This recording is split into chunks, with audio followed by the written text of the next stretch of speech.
and it is the Frozen Four. It is almost here. Michigan is in. They've won 30 games this season for the first time since 07-08. 16 wins in Big Ten plays, the most in more than a decade since they were in the CCHA. They were the tourney champs, and they're in the Frozen Four for the 26th time. That is more than any school ever. But they are not alone from the Big Ten. Minnesota Golden Gophers are the Big Ten regular season champs. They got the Big Ten Coach of the Year in Bob Motzko, Player of the Year in Ben Myers, Defensive Player of the Year in Brock Faber. They are red hot right now, winning 11 of their last 12 games. And they are in the Frozen Four for the 22nd time. Now, they're not going to meet each other, but if they both win on Thursday, they will meet each other with a national championship on the line. We've got full coverage for you, including a crew in Boston. Dan, Fred, and Paul join us right now. Fellas? Thanks, Mike. Good to be hanging around some fellas who are familiar with Big Ten country and a historic field of four at this Frozen Four. 22 combined national championships from these four schools. And Fred, we'll begin with a school that you know very well, the University of Michigan. They hope to party like it's 1998 all over again. Their last national championship on the ice behind us. So much hype with the Maize and Blue. How good are they? Well, they're good. Everybody talks about the 7 first-round NHL draft picks and, their star power up and down the lineup. It's a young team, as we all know, but it's a team that's really grown and matured over the course of this season, being able to win different style games. Everybody thinks, 7 first-rounders, you can win the 7-4 game or the 5-4 game. But this is a team starting off at the Icebreaker tournament in Duluth, Minnesota, where they beat the home team, the Minnesota Duluth Bulldogs, very good team from the NCAA, and then Mankato, Minnesota State, Mankato. And they did it with goaltending early from Eric Portillo. If not for him, they're not in those games. Then the star power took over with Brisson and Power and, Matty Beniers scoring. But it's a team that's grown over the course of the season and can win any style. Cappy, you saw the University of Denver last week in Loveland. They're a pretty darn good team as well. Yeah, and like Fred said, they're high-octane offense. I've said that a couple times on the air this week. But they won games a different way in Loveland, and I think David Carl's found confidence, the head coach of Denver, in finding different ways. They don't have to always win by outscoring teams. They did that against Lowell, and then against their arch nemesis, much like Michigan faced Duluth earlier, they were able to overcome them and get to the Frozen Four. So I think that prepares them to get into any kind of game that comes their way. But for my money, I want to see run and gun, and I think that's what we're going to see on Thursday night. You got 2 offensive teams that are just so dynamic. Their top lines, I think I said this 4 times. I'm like, I hope they match up with each other and just wheel and deal. And then, I think the defense of Michigan gets a lot of hype. Denver's got some guys back there, Sean Behrens and Benning, that can really move up the ice and get on the puck. So I can't wait. I hope it's a track meet. These goalies are going to have their heads on a swivel all night. The Minnesota State University of Minnesota matchup, have the Gophers learned their lesson from last year, considering they got knocked out by that same team? Yeah, I was there in Loveland last season, and the Mavericks really took it to them. And I remember Mike Hastings asking him before the game, what do you have to do? He said, we want to get there to everything with the Gophers starts with their D, starts with their defense. We want them playing with their toes against the boards in their end, not coming at us. And that's what happened. Minnesota's fabled D, they were under duress all game long and really paid dividends for the Mavericks, who are underrated offensively, I might add. For the Gophers, Justin Close, is there a more captivating story right now in college hockey, Cappy? Or maybe ever? I mean, over and over we've said it. He was a third-string guy. He was never on the radar to play, most likely. I mean, when you're recruited as a walk-on to be the third guy, you're generally not supposed to ever play or be a good guy to have in practice. Well, but his mentality was like, hey, whatever for the team. And then slowly things change, right? Jared Moe leaves. Jack LaFontaine heads the NHL. You can't blame him. He's thrust into the position. And, I mean, his numbers have been outstanding, right? I mean, he's shut out to get here. And I think also the thing with Minnesota, kind of about the gauntlet, their bracket I thought was their most difficult, right, in the regionals, going through the defending champs in UMass and then beating Western Michigan, who I think is a great preparation for this Minnesota State team. Big, physical, older team a lot of veteran players. I think Minnesota has got a good presence there of having that. And then these young guys are so confident. Like Hughlin and Nyes, this is going to be like, they're going to be relishing this. These guys, young guys now, you see a big building, this is nothing to them anymore. They come in confident. It's going to be a lot like Michigan that way. So I expect them to be ready. It's going to be tough. Mike Hastings, I played for that guy for 3 years. He is a tough-minded coach. His teams play hard for him. Like I said, they're a veteran team, so they're going to have to be ready. But I think they're prepared with what they faced last weekend coming in. Fred, it's playoff hockey. It comes down to goaltending oftentimes. Who's the best goalie amongst this Frozen Four matchup? Ooh, I got to tell you, I'm fascinated by the goaltending matchups in both these games. You've got nearly 13 feet of Swedish goaltender in the first game, Minnesota and Denver, right? So, you know, there's national pride on the line. And then with the two other guys, Justin Close and Dryden McKay, saying they're 6-footers is maybe stretching it a little bit. Their toes? But both teams protect those goalies so often. Dryden McKay, Justin Close, make the first save. If you're going 2-on-1s, you're going backdoor on us. Hey, right. We don't expect you to stop that. But they're both very good, sound, solid, technical goalies. Very good with their legs and feet down low. And yeah, it's going to be fascinating to watch who can protect the goalies better. Can they move east-west to score on Close and McKay? And you might have to do that the same in the Michigan-Denver game. Get those guys moving, or get them misplaying the puck behind their own net, because sometimes that's the only way you find a hole in them. Cappy, it's always important to score first, but is it even more critically important for the University of Minnesota to get that first goal to help them settle down, considering they're a young team? Yeah, I think it's more just because Minnesota State is just so good defensively. You saw them kind of shut it down. They got that goal against Notre Dame, and you're like, how is Notre Dame going to score? And they didn't really get a lot going until really late in the game when they pulled the goalie, is really when they had their biggest opportunities against Minnesota State. So it's not the end of the world if they don't get the first goal, but I think if they can get it and get the lead against a team like Minnesota State that knows how to kind of clamp down and play that defense-first type of game, getting that first goal, I mean, you know. One other thing is the seniors, I think, for Minnesota are going to be key, and we'll get into that maybe a little later, but you know, this is their one shot, right? You know, I think Bob Motzko, I saw a quote, he said, yeah, the freshmen are like, oh, this is normal. We come to the Frozen Four our first year.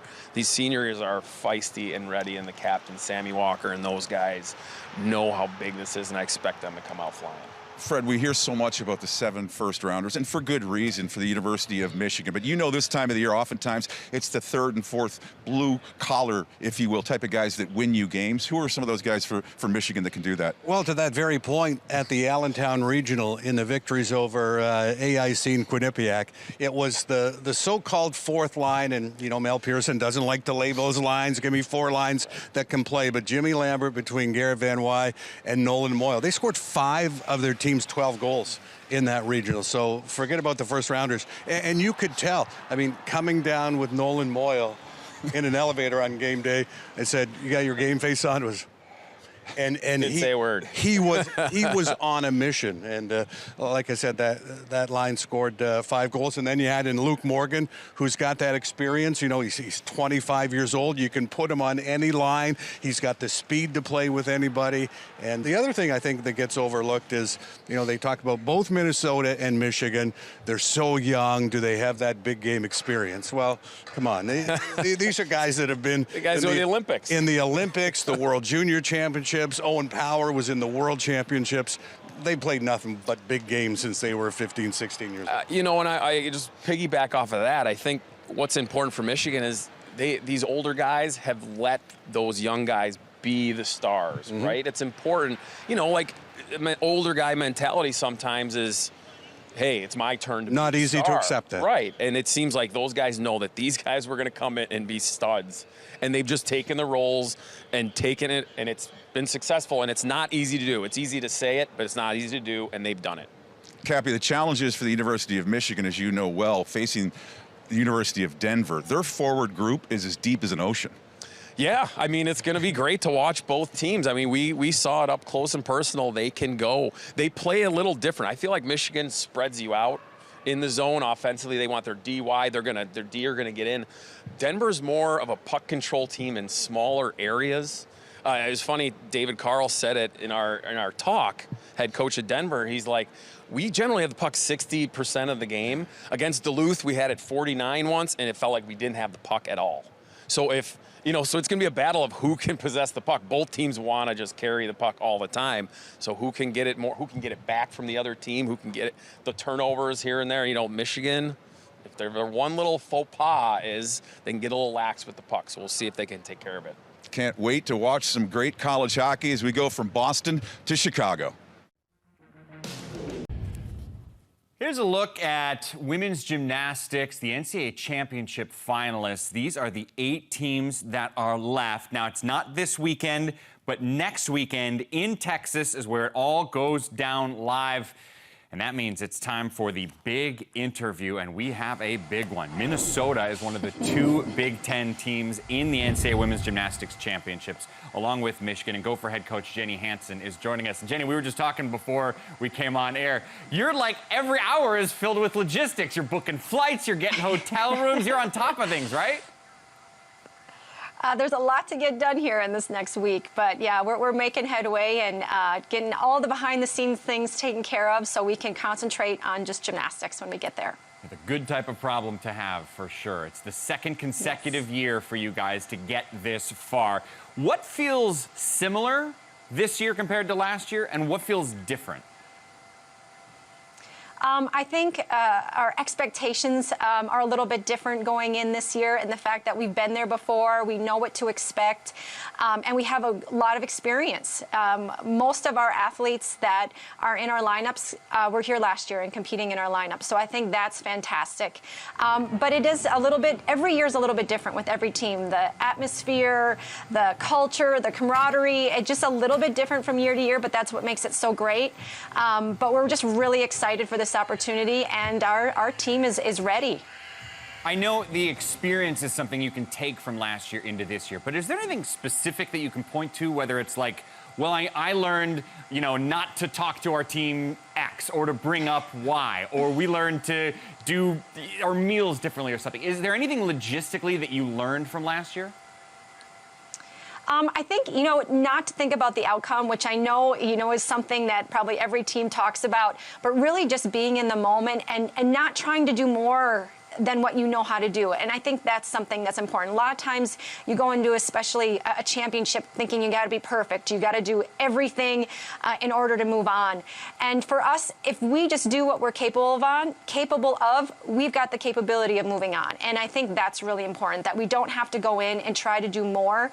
And I think we might have done that a little bit last year, thinking we had to be perfect in order to move on. I think this team is stronger than last year, and so we might have a little more wiggle room with our team, that we just need to go in and do what we're capable of in order to move on to the next day. This year, you didn't officially qualify until the final rotation from the floor. How were the nerves then? Well, we knew kind of based on the rotation of the other teams that it could be that way, that we could be behind going into that last event. However, we knew we got to end on floor exercise, and that is our best event. And it really showed. We were able to move ahead of the other teams by 4 to 5 tenths just based on our floor exercise alone. And that is really where we shine. And that's what we tell our team on when we go to floor exercise, that this is where we shine. And to finish the meet that way was really special. You obviously know this sport inside and out, but give me the treetops version. Give me the layman's terms to describe how good Ramler and Loper are. Oh, boy. They've been pretty much defining our program since the moment they walked onto campus. They have set the stage. They set the tone, not only in competition, but in practices. What you see in competition is what they do every day in practice. And they have brought that level of consistency and execution up for all of us. Every team member has benefited from them being a member of this team and leading us to this stage. And we would not be here. We would not be at the national championships in back-to-back years without them. There's no question. When they decided to return, what do you remember thinking? We knew this year would be really special once they announced that. We were like, all right, we're coming back. We're going to be back at the national championships with them leading the way. Now, be honest, at your peak, were you better than them? Come on. Oh, good. Oh, goodness. I wish I could say that. You know, I watch these women in awe. Let me tell you, I'm in awe of what they do every day, and we certainly will truly miss just even getting to watch them do what they do so well. Yeah, but you had some game. You were a gymnast at Minnesota from, what, 2000 to 03, I think? Correct. Yep. So I assume you're, like, showing them how to do things. You've still got the same agility as back in the day? I wish I could say that. You know, gymnastics is just one of those sports that once you retire, once you finish, it's really hard to keep doing those kinds of skills. And what they're doing now, it's a different level than what I did when I was on the team. So as much as I wish I could say I have full, I can demonstrate all those skills, you know, those days have passed. So you're a coach now, but you're at your alma mater. Give me the pros and the cons of coaching at your alma mater. You know, I can't think of too many cons, to be honest. You know, I think the pros are obviously that I relate to these student athletes. You know, I've been in their shoes. Now, granted, it was a while ago, but I've been here. I'm very familiar with really everything that they're going through. And, you know, we just have such connection and love here for the university, knowing I had a great experience and we want to be able to give that to our student athletes. But also, you know, I've got those connections with the alumni and the boosters, and that really hasn't changed since I've been here. So I think we just have so many wonderful things here at the University of Minnesota, and I feel really lucky to be able to coach at my alma mater. When did the transition happen, Jenny, where you no longer felt like a former athlete and you felt like a coach? Well, I was pretty lucky, to be honest, in that I was able to start my transition as soon as I finished competing. I got to be a student coach, so that started the process, and then I was a volunteer coach. But to be honest, probably when I went to the University of Illinois and took an assistant position, because then I was away from the program for about a year, and they didn't know me for anything else besides being a coach at Illinois. So that really kind of, I think, set that tone right there. And then when I was able to come back to Minnesota, you know, finding that new role and finding that groove, I think, really settled in at that point. We mentioned the 2 stars you have on your team, but give me an example of someone who doesn't get enough attention, who deserves more attention. Well, I think Maya Hooten certainly shines, and I think she's one of those that does get some attention, maybe not quite as much as the Anna Loper and Lexi Ramler, but she's someone that you just can't take your eyes off when you watch. She's just electrifying. So she's really someone that we've depended on this year. I would say as well as Hallie Ramlinger, Emily Cook, Gianna Gertis, all 3 of those athletes have been pretty phenomenal for us this year, and competing in 2 to 3 events, but being really steady and consistent and providing big scores for our team. Next Thursday in Fort Worth, Minnesota goes for it all. Jenny, thanks so much for your time. Best of luck when you are in Fort Worth, and have a fun last 7 or 8 days. Enjoy it as much as you can. Oh, thank you so much. We can't wait. Jenny Hansen, the coach of the Gophers. Hey, take a look at the baseball standings. Here we stand. Just recently did conference play begin for the league. Rutgers off to an incredible start. Illinois right there with them, 5-1. You see the Maryland Terrapins are the only ranked team in the Big Ten right now. Maryland also has 23 wins on the season overall. Nobody in the conference has more than that, and we're glad to bring in the head coach of Maryland baseball right now, Rob Vaughn, joining us to talk about this incredible start. It is the best start in school history, Rob. How come? Man, it's just a good blend of players, man. It's a really good blend of a lot of experience and some really talented youth. And, you know, we played good baseball out of the gate, and I think, you know, going down and challenging ourselves against some really good teams early to get a barometer of where we're at. And, you know, it's been a great start, but I think the beauty of this whole thing is I still don't think we played our best baseball yet. You know, we're finding ways to win games, but there's a lot of areas for us to get better, which is a super encouraging thing as we kind of get rolling into Big Ten play here. What is that balance when you're making a schedule in the early months of you don't want to face no one who's going to challenge you, but you also don't want to be losing a ton of games to hurt your confidence?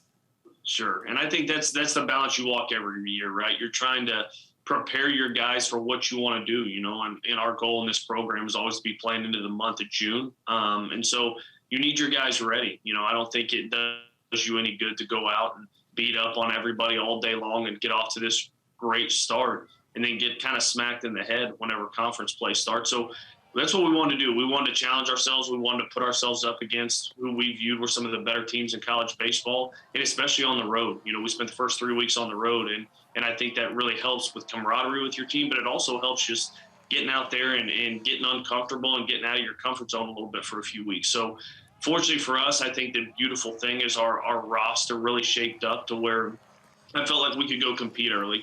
Like I said, a lot of experience in a lot of key positions, and even some of the younger guys were playing. Man, those guys have had a lot of college baseball games under their belt. So I think, that sets it up. But you're exactly right. You want to challenge your team. You want to get a good barometer of where you're at. But you also don't want to kill the confidence of your group, too early and have to dig out of a big hill. But, we saw it last year. We started 5-9 last year, and we're about as bad as we could be the first month, and got real hot down the stretch and played our best baseball late. And I think that's what every college coach wants out of their team.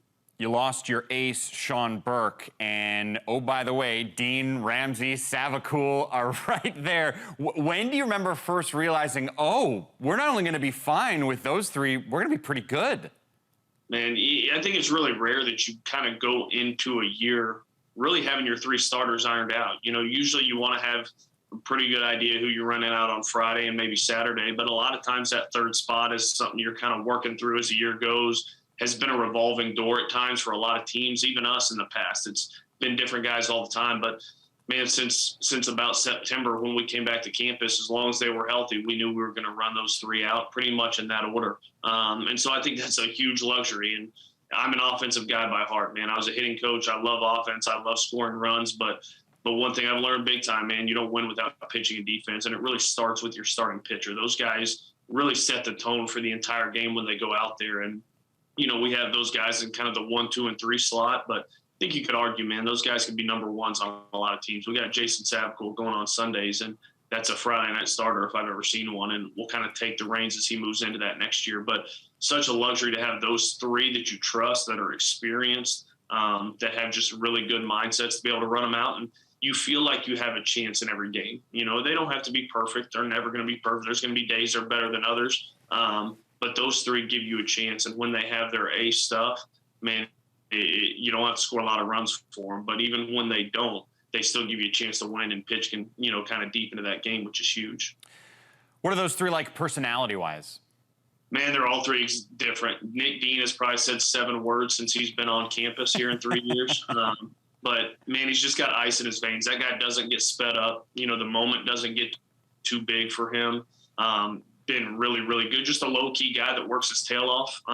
Ramsey's kind of the same way. Those guys really have kind of continued to grow in their leadership. As I'm watching the other day, we're playing Towson here at home, and one of our pitchers had gone out and not thrown the ball too well, and I turn around and Ryan Ramsey sitting next to him on the bench, talking to him about different things, talking to him about how he was attacking guys, talking to him about how he's developed over his time here.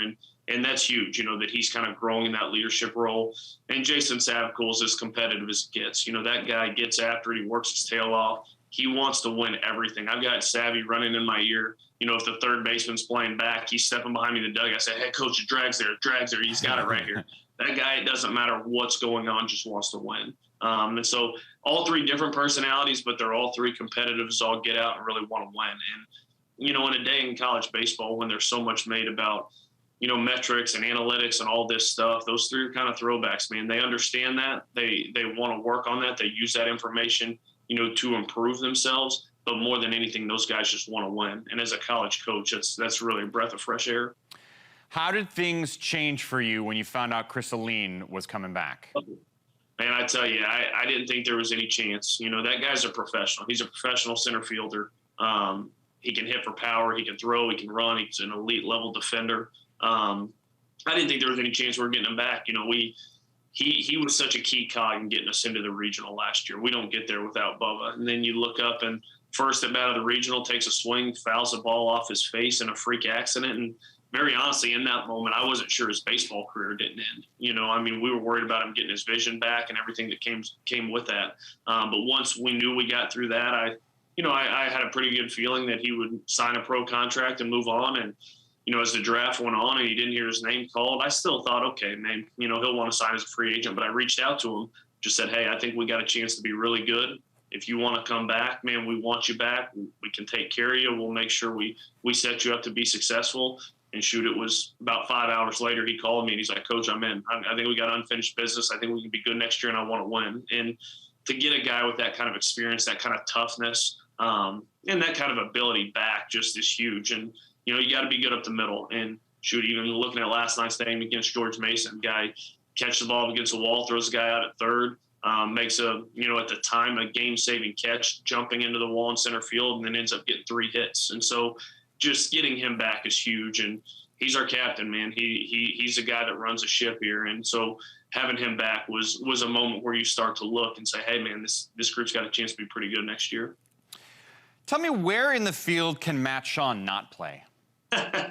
There's probably anywhere. I tell you what, that guy can play all over the place. You know, started at third base last year, kind of had a rough start defensively at first, played some innings in left field last year, and he's just a great athlete. He played soccer in high school, just a really, really good athlete. And another guy that guy just wants to win. So moved him to left for a little while, slid him over to second base. And, you know, he asked me at the end of the year last year, he said, hey, I kind of want to play shortstop. And I said, okay, you know, he's our best player. I'm thinking, yeah, sure, go play shortstop. You're probably not going to be our shortstop, but you can take reps there. You can do your stuff there, and kind of appeasing the guy that's the best player on your team. And, you know, I just watched his day-to-day from the first day in September until we left to head down to Waco in February. And it just kind of became clear he was our most consistent. He has great leadership on the field. He's a superb athlete. He really has a good clock for base runners, understanding when he's got to move quick and when he's got some time. And we just kind of looked up, and he just slowly and steadily won the job. And I tell you what, I think I could put him behind the plate and he'd figure it out. He's that kind of player, that kind of kid. I'd like to see that one time. Kid, you're good. Just grab the catcher's gear. Let's see it. Yeah, baby, you got it. You know, when you took over this gig, you were the youngest head coach in the country. And I feel like modern day, that's a little more accepted across the coaching landscape. But still, what challenges did that create for you? Oh, man, like, you know, when I went in and talked to, you know, our then AD, Kevin Anderson, at the time for that job, you know, I laid out what I believed in. I laid out who I was, how I go about my business, and I hoped that would be enough, but I just didn't know, you know, and he took a chance on me, man. I was 29. If I'm being truthful with you, I was probably nowhere near prepared. I just had a lot of passion, a lot of energy, and really believed we could be really good at Maryland. And I think that's what he saw in that process is, you know, the passion and how much I cared and my kind of vision for this program. But I'll be honest, man, I was terrible in year one. I was a bad coach in 2018, and we finished 24-30, weren't very good. And, you know, we talk to our players all the time that failures are prerequisite to success, you know, but when you're walking through that personally, it's a lot harder to accept that. It's easy for me to tell an 18-year-old that, but when I'm struggling and I'm failing in what I view as my job, it's a lot harder. But I'll be honest with you, I learned so much more going 24-30 than had you flipped that. I went 30-24, just how to manage people, how to manage personalities. You know, and I think when you get into that, you don't know what you don't know. You have all these grand visions on things you think are going to work and what you're going to change and what you're going to do and how it's going to, you know, catapult off. I mean, a guy I love watching, Sean McVay, and I'm watching him in the NFL. I'm like, how in the world is he 34 and he's the man and I'm 29? I stink at my job right now. But it's about growing and learning, and that's what I did. And you know, I think you have to surround yourself with really good assistant coaches, and that's what I have here. You know, Swope, been with me for 10 years, is a phenomenal. I don't know if there's a better hitting guy out there than Swope, you know, and then you look at, you know, the pitching side. Corey Muscara was here for a couple of years, did a great job for us. And, you know, Mike Morrison and Anthony Papio now stepping in and filling that role has been phenomenal. So I just learned so much. I probably wasn't prepared. Kevin Anderson took a chance on me, and I'll forever be grateful for him for that, because we finally got this thing going in a pretty good direction. Yeah, I'd say that's safe to say. It's a pretty good direction right now. Hey, final 30 seconds before we go. What would you say is the biggest obstacle for you guys the rest of the way out? Consistency in defense. You know, it's one thing when you're the wolf at the bottom of the hill. Those guys are usually a little bit hungrier, you know, and we're going to get everybody's best shot, and we know that. But we just got to play consistent baseball. We talk about playing faceless opponents all the time. It's not about playing Minnesota this weekend. It's not about playing Rutgers in a few weeks. That's for everybody outside our program to get excited about, to talk about. For us, it's about being the best version of who we can be that day and how consistent of a good brand of baseball can we play. If we can do that, the score will take care of itself. Doesn't mean we're going to win every game, but it means we give ourselves a fighting chance. But that's what we're really fighting for, is just the consistency of our defense, the consistency of a plan offensively, and the consistency of throwing strikes and pounding that strike zone on the mound. And if we can do those things, we give ourselves a good chance to play baseball for a while this spring. Rob Vaughn, to use your words, you were bad in 2018, but not so much right now. Great to see the success you had. Thanks for giving us some of your time. Guys, I appreciate you. Back to the Frozen Four we go. Let's start off by looking at Michigan. They got Denver coming up. Wolverines are the #1 overall seed this tournament. It's their 26th Frozen Four, and you can see not only can they score a bunch of goals, but the Denver Pioneers certainly can too. That one happens Thursday, 5 Eastern, 4 o'clock Central Time, in a battle of 1 seeds. The other matchup is Minnesota against Minnesota State. Yeah, another set of teams that are pretty darn good at scoring goals, but the Mavericks very good at preventing goals being scored. That's the late game around 7:30 Central Time. Let's go back out to our guys in Boston. Fellas? Thanks, Mike. Michigan hoping to make a little history as they return to the scene of the crime back in 1998. That was a special year for the Maize and Blue, right, Fred? Sure was. And when you talk about what do you need to win Frozen Four championships, the puck stops here. And back then, Marty Turco, who went to the Frozen Four, by the way, all 4 years he played at Michigan. Red Berenson tells a great story. Intermission, overtime in this building against BC, the hometown team. And Red's assistant coaches, Billy Powers and Mel Pearson, are in the room. And Red turns to the team doctor, says, "Take my blood pressure." And the assistant coach is going, "What? What? What's wrong with Red?" And Red goes, "We'll be fine. We got Turco." And Marty Turco, of course, went on to a stellar NHL career, but went to the Frozen Four all 4 years, and Michigan doesn't win in 96 and especially 98 without him. Cappy, you had the good fortune to play in 2 national tournaments. When you look at this gaudy collection of offensive talent for Michigan, do you have a favorite? A favorite? I mean, it's hard to pick. It's so good. And Fred and I talked about this off air, but Thomas Bordeleau, to me, is just, I was a player that thought the game, that was one of my strengths. And his is just off the charts. His hockey IQ is just unbelievable. He's so good in all areas. He puts up his points, but he does things in every area of the game. His face-off thing, we talked to him about that, and Fred talked about it too, is how he watches what other guys do. So he has a plan every time. There's a lot of guys that when they take a face-off, they just have their way of what they do. This is my strength, I do it. He studies that kind of stuff. He does his reverse backhand thing. It's just surreal. And then he has that lineage in his family, and he's just so smart. And I think he's a guy that, he's not going to get the hype of Beniers and Johnson and Power and even Sam Miskevich. He was a second-round pick because he's not a very big guy. But he's a tough little guy out there, makes all the right decisions, and I think he's a calming influence for this Michigan team and for Mel Pearson. Fred, you're always a calming influence for this broadcast team. You've got a way with words. When you describe this matchup between Denver and Michigan, how would you describe the pace? I would say expect frenetic, which is all out. I mean, we've got the 4 highest scoring teams in the country in this Frozen Four. Denver #1 at 4.3 goals a game. Michigan is third, I believe, 4.1 goals a game. And, you can give credit to a team that plays a 1-3-1 and traps, and great you're here, guys. But this is a national showcase. You want to showcase college hockey, and some of the best offensive talent in the nation is going to be on display in these 2 games, and it should be. Oh, yeah, let's not forget about those Golden Gophers from the University of Minnesota. You think the Sammy Walker-Blake McLaughlin combination, that line's going to be critical for them to have success? Yeah, Minnesota's got to have depth against Minnesota State. They cannot rely on Myers and Nyes to do everything. And Aaron Huglin, who's developed on that line. Sammy Walker and Blake McLaughlin have been there for 4 years. They played on a line together almost the entire time. So they know each other so well.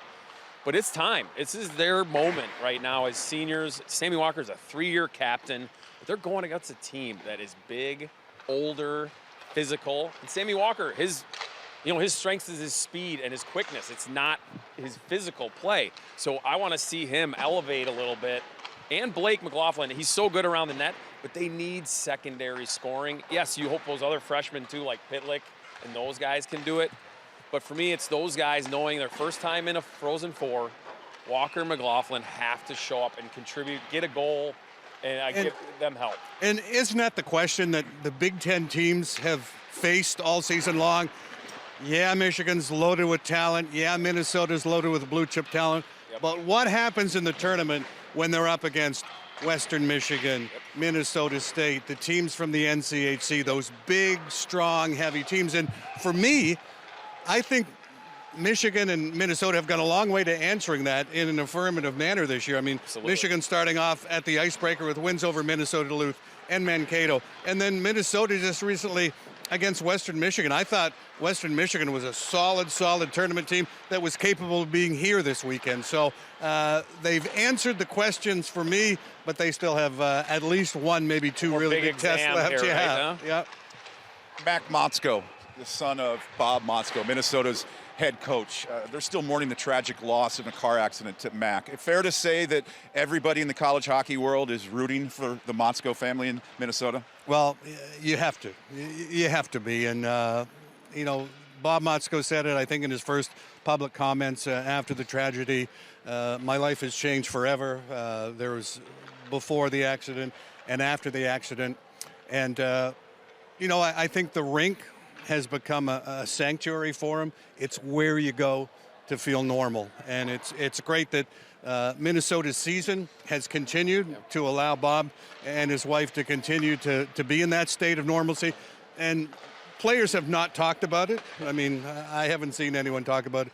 But you know, in that room, it's unspoken. It's there for Mac and Bob and his family. Yeah, I mean, it's like you said, it's just hard to put into words. I think it maybe changes your perspective, life perspective, job, enjoy it a little more maybe, know what's important in your life and try to do those things. So I think, yeah, you hit it on. I think there's just an underlying sense of we're doing this for Bob and his family and just bringing some peace to them. Of course, Bob wants to be a cattle rancher in retirement, but he's right now a great hockey coach, and he's got a pretty good goaltender in goal as well.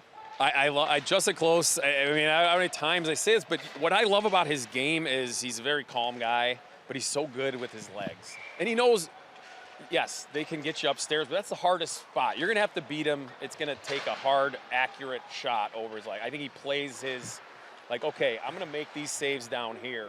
You're going to have to make a perfect shot to beat me. And most times you cannot get that done because either you got to get the shot off too quick or, you know what I mean? There's just a lot of variables that guys don't have time and space to do that. So I think that's what he does really well. And then, like we've been talking about, the guys in front of him love playing for him. Yeah, that's huge. It's not just what he's done on the ice. It was Ben Gordon when he went to the Saskatchewan Showcase, 3 years ago, and came back raving about this goalie that Minnesota had to have in their program that became their so-called number 3 goalie.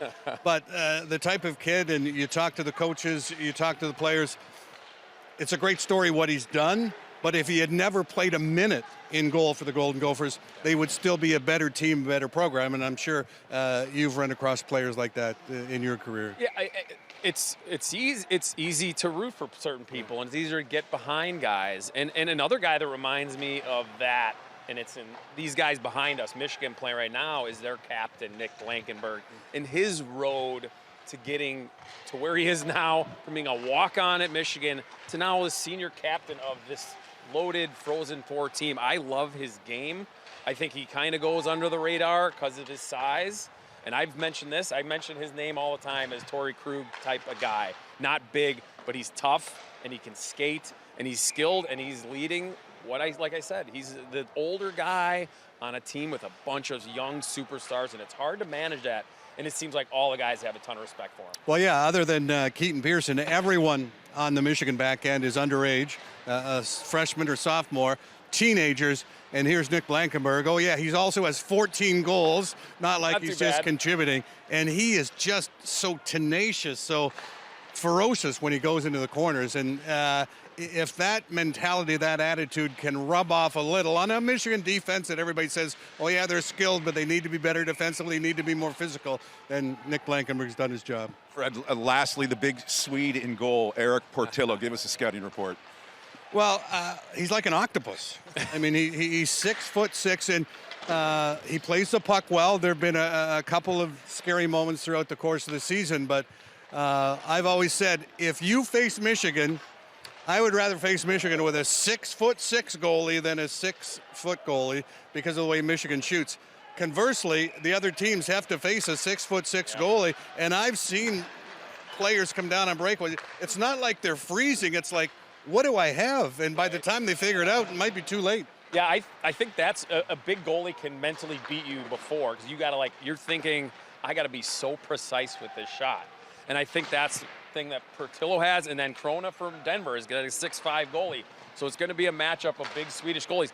And I mentioned this before, and it's a small thing, and you said it, Portillo is really good at playing the puck. And he's had a few hiccups. I think everyone does. They all saw do. it with Jakub Dobic, too. Two big goalies.